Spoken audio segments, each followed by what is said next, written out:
Hello, everyone. May I say, first of all, thank you to Agnès Dufaux for inviting me to speak to you today at your feline conference. I feel very honoured. I would like to take the opportunity to introduce you to Cat-Friendly Solutions for Unowned Cats, which is International Cat Care's project to bring a cat-friendly way of working to all interventions involving unowned cats, including humane population management of feral and community cats and the care and homing of unowned pet cats. Let me tell you first of all about the charity that I represent. International Cat Care was founded in 1958, called originally the Feline Advisory Bureau, with the mission to be the first organisation in the world that, in the words of the founder Joan Judd, devised specifically with the object of the dissemination of knowledge, information and education in all matters dealing with the cat. Since then, we have funded research in the early days that led to the description of cat flu, approved cattery standards in the UK and called for the banning of breeding fold-eared cats as early as 1972. And that's just a quick snapshot of the many things that the charity achieved in its early years. Since then, International Cat Care has continued to follow its vision, which is a world in which each cat's life experience will be as good as it can be. This will be because people will better understand cats' individual needs and perspective and will feel confident to act in the best interest of each cat and its welfare. We also have a veterinary division of the charity, the International Society of Feline Medicine, which developed the cat-friendly clinic scheme and publishes a feline-specific journal for medicine and surgery, numerous guidelines and online courses. ISFM holds European and Asian feline conferences, has created preventive healthcare initiatives and given awards for cat-friendly products. These are just a few of the amazing innovations. I've been working with International Cat Care since 2011 on this particular project, consulted with so many wonderful people all over the world to create a programme, Cat-Friendly Solutions for Unowned Cats, which has firm foundations in evidence-based science and a deep understanding of and respect for the species. When looking for solutions to problems affecting unowned cats, International Cat Care believes that we need to look at the different lifestyles that exist within the species. In this diagram, you will see that we describe the cat in terms of whether or not it is adapted to free living, and also, most importantly, whether or not it has the desire and ability to live comfortably with people. The spectrum of lifestyle goes from the true feral, inhabiting the part of the spectrum where there is no desire to be with us, all the way to the pet cat, perfectly adapted to living with people. A true feral we categorize as one that lives a solitary existence, completely independent of people. A street or community cat is one that lives within communities, attracted by a plentiful food supply from waste bins or people actively feeding it, while still remaining largely fearful of humans in most cases. A pet cat is one that has had positive early experience to people as a young kitten, and most importantly, enjoys the experience of living as a pet in a domestic home. You will see that there is an additional category somewhere between the street cat and the pet cat that we refer to as the in-betweener. These are cats that have previously lived unsuccessfully as pets, often finding themselves staying for prolonged periods in temporary accommodation in pens and cages as they struggle to find new homes. There are many cats that, for a number of different reasons, end up living as pets without the necessary genetic or early environmental input that enables cats to do so with ease. These cats have traditionally been poorly served. They don't make happy or satisfactory pets, and they cannot live successfully independently in a community cat colony either. What they require is recognition and an acknowledgement they need a more unconventional place to call home. We advocate, for example, an outdoor home with shelter, with a person to feed and monitor them and provide care from a distance, without the expectation of the closeness that is more typical of an owner-pet relationship. What this all demonstrates is that different cats need different solutions, and we need to give some thought to the way we glean information about individual cats and how we use that information to inform the way in which we provide assistance. This is a fundamental principle of cat-friendly solutions for unowned cats. This leads us on to another feature of cat-friendly solutions. If we want to help cats, we need to look at the bigger picture and identify the cause of whatever cat-related problem we are trying to fix, rather than constantly addressing the problem at symptom level, which is where we work if we focus on rescuing. We need to understand where the cats come from. For example, why we have a population that waits for prolonged periods in homing centres and foster care in expectation of new homes, and why we have a population of cats living on the streets in such numbers that we see high kitten mortality, disease and suffering, and additional nuisance issues in many cases for the community. This diagram is a simple example of how populations can get out of control as a result of a number of different factors all working together. If we start at the beginning on the left-hand side, you can see cat populations from the different lifestyles. Starting with the feral street cats, their population increases when they start to breed prolifically as a direct consequence of being fed, either actively by someone putting down food or more indirectly via our waste bins.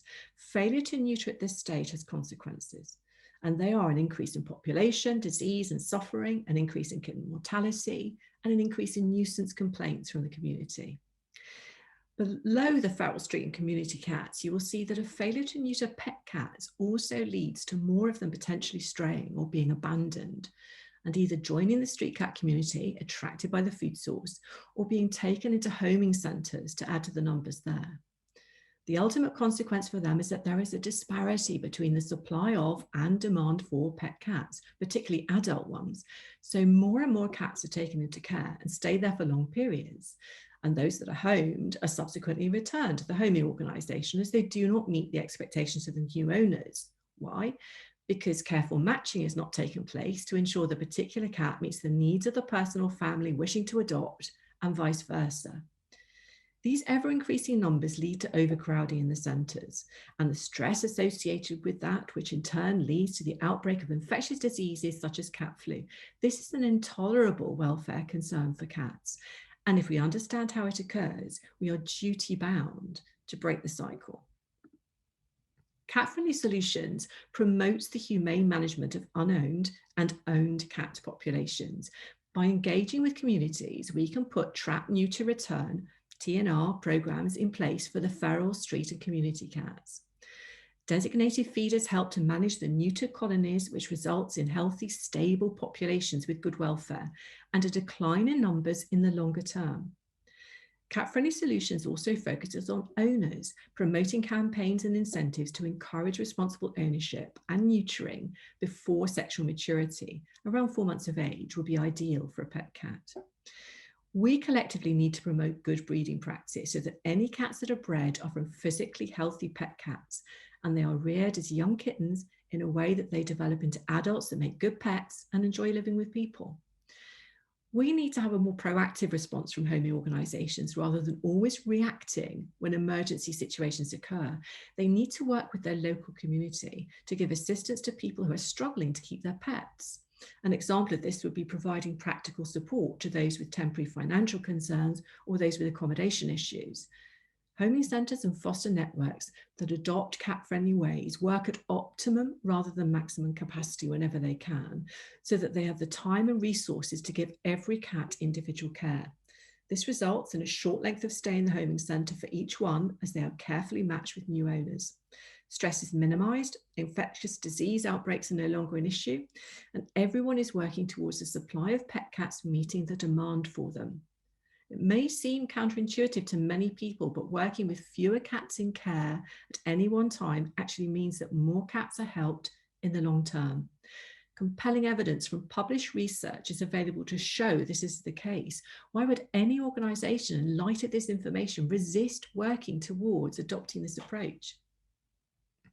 Part of the solution to any cat problem is making a decision regarding every intervention which is based on the intended outcome. For example, taming feral kittens may be a rewarding process and appear to have good results for some, but the hands-on technique used can often be distressing for the kittens concerned, and any home found for them may be at the cost of a pre-owned pet cat or kitten waiting in a homing centre. We also have to bear in mind that the genetics of the feral or street cat may make the cat unsuitable and unhappy as a pet cat in the long term. We need to reevaluate programs of feral kitten taming to ensure that they continue only when the process is kind and there is, firstly, clear long-term evidence that they are meeting an otherwise unmet demand for pet cats, and secondly, they can prove that the cats have good welfare long-term in their new role as pet. We need to understand that loving a cat is sadly not enough to guarantee that the cat has a good life from the cat's perspective. Cat-friendly solutions for unowned cats puts cats front and center. We do not believe that our role is to turn every cat into a household pet with a person to love them. We know that will put many cats on a pathway to suffering despite our good intentions.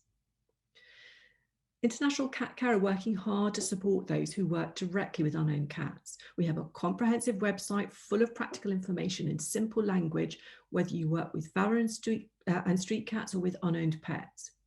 We have a free online website-based course to help your understanding of how cat-friendly solutions can work in the real world. We've just started a test cohort of a new online program which coaches participants to become cat-friendly during the course of 20 weeks. This allows each participant to set their own cat-friendly goals with guidance and work to a plan that suits their environment, situation, and resources. It is a bold and innovative undertaking that potentially enables participants to change their way of working in real time and supports them in the future to continue to evolve in a cat-friendly way. We have a bi-monthly newsletter specifically on unowned cats, and we are building a global community to support each other and share information and knowledge. Already nearly 800 organisations and individuals from around the world have shown their support for international cat care and cat-friendly solutions for unowned cats by pinning their location on a map of support on our website. The most effective way to help cats manage their populations and improve their welfare is to engage with people. So all of us working with and for unowned cats need to collaborate with government, local or national, our communities, the veterinary profession, cat breeders and cat owners to bring about cat-friendly solutions that work for people too. If we only work with the symptoms and not the cause, we risk becoming part of the problem and not the solution. We need to educate, innovate, and most importantly, ensure we all have the highest level of knowledge about the species and prioritize their needs rather than make assumptions about what is best for them. There is so much passion and determination in the people within this sector, but that energy needs to be channeled into doing what is right for cats rather than what feels right for us. This is not a perfect world, and we cannot seek what we see as perfect solutions for cats.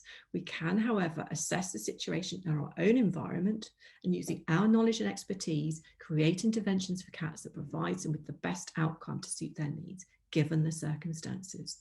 It is not helpful to cats or to our own mental well-being to believe we can save every one of them. This is why by addressing the root cause and managing populations appropriately, we can prevent cats from being born to suffer in the first place. International Cat Care will continue to connect with the people actually doing this work. We know that there is much we can learn from each other. We are constantly evolving our way of thinking in light of new research, and we never stop striving to disseminate the very best knowledge and information for the sake of cats. If you would like more information, please look at our website, www.icatcare.org/unknown-cats, or contact me directly, vicky.halls@icatcare.org. Thank you once again to the organisers of this conference for the opportunity to tell you about our work. And thank you all for listening. Goodbye.